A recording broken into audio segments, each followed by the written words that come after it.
இந்த மாதிரி ட்ரெயின் லேட்டாக விட்டீங்கன்னா எவ்வளோ கஷ்டமாகுது, மக்கள் எவ்வளோ பாதிக்கிறாங்க, வேலைக்கு போக முடியல, ஒரு நிம்மதியாக வந்து பயணம் செய்ய முடியல, பிரயாணம் பண்ண முடியல.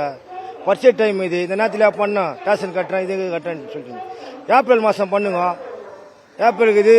அதுக்கப்புறம் வந்து மே மாதம் இது, இதெல்லாம் ஸ்கூல் லீவ் டைமு. இது பரிசை டைமில் இந்த மாதிரி பண்ணலாம். பிள்ளைங்க எப்படி ஸ்கூலில் போய் ஒழுங்காக படிக்க முடியும்?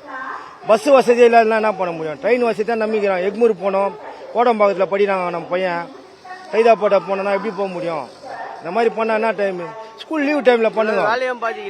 வேலை எவ்வளோ பேருக்கு பாதி கூலி வேலை செய்கிறோம்.